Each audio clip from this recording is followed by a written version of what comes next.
warahmatullahi wabarakatuh. Alhamdulillahi rabbil alamin. Assalatu wassalamu ala sayyidina Muhammadin wa ala alihi wa ashabihi ajma'in.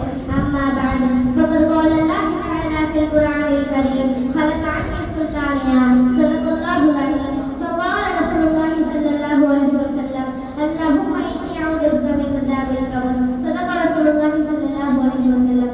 எல்லா புகழும் அல்லாஹ்வுக்கே, ஸலாத்தும் ஸலாமும் நபிகள் மீதும் சஹாபாக்கள் மீதும் இங்கு அமர்ந்திருக்கும் அனைவரின் மீதும் உண்டாகட்டுமாக.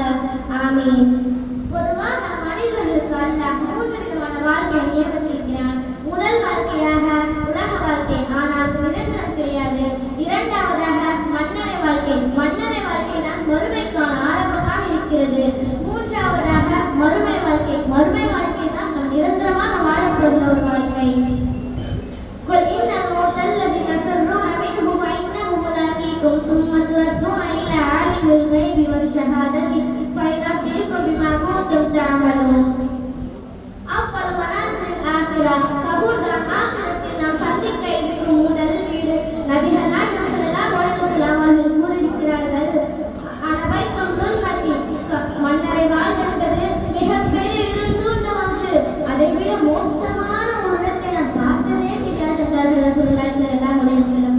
மேலும் சொன்னார்கள், அனபைத்துல் துராப், அது மண் வீடு. ஃபஹ்மில் ஃபிராஷ், எனவே அந்த மண்ணுக்கு மேல உன்னால் படுக்க முடியாது, தூங்க முடியாது. நீ விரிப்பை கொண்டு வா. அந்த விரிப்பு என்ன தெரியுமா? அல் அமலு ஸாலிஹ், நல்ல அமல்களை உலகத்தில் செய்து கொள், அது உனக்கு விரிப்பாக அமையும். அதுக்கு மேல நீ நிம்மதியாக பிறக்கலாம் என்றார்கள். மேலும் சொன்னார்கள், அது மண் வீடு, அது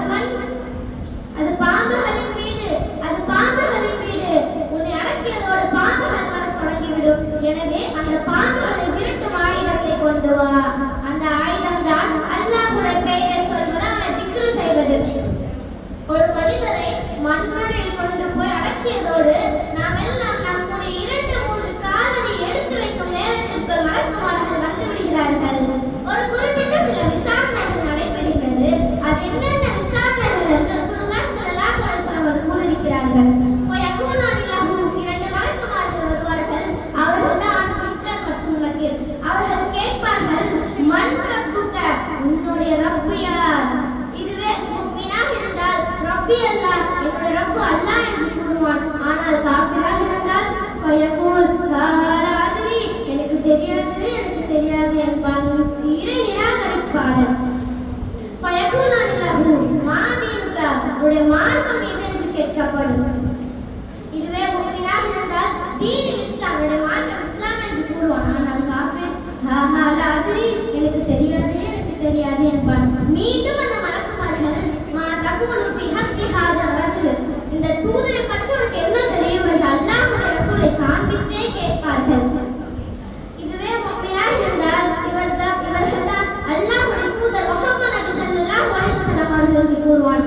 ஆனால் காஃபிராக இருந்தால் லா அத்ரி ஃபயுனாதி முனாதி மினஸ் ஸமாஇ அன்கதர், அப்படியே உனக்கு எதுவுமே தெரியாது என்று சொல்லப்பட்டவுடன் வானத்தில் ஒரு சத்தம் வரும், அவன் பொய் சொல்கிறான், அவன் ஒரு பொய்யன், அவன் அநியாயக்காரன், அல்லாஹ் வானத்திலிருந்து பேசுகிறான். அந்த அல்லாஹ்வுடைய பேச்சு அவன் காதிலே விழும். அல்லாஹ் சொல்கிறான், ஃபஅஃபிரிசு லஹு மினன் நார், நரகத்துடைய விரிப்பை அவனுக்கு விரியுங்கள்.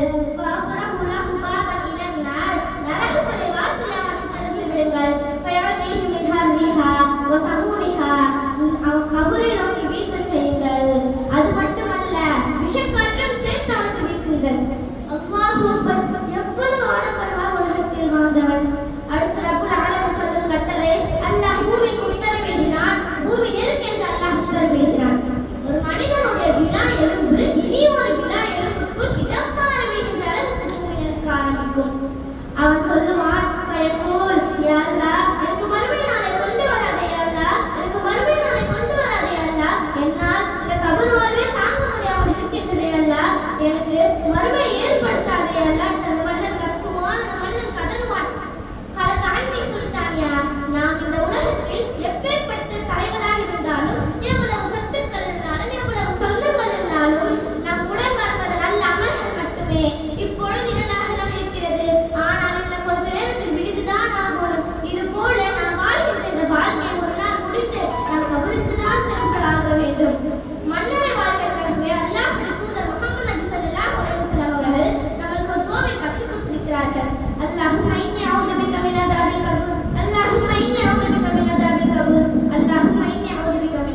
சொல்வார்கள். இதை நாம் அதிகம் அதிகம் ஓத வேண்டும் என்று ரசூலுல்லாஹி ஸல்லல்லாஹு அலைஹி வஸல்லம் கூறியிருக்கிறார்கள்.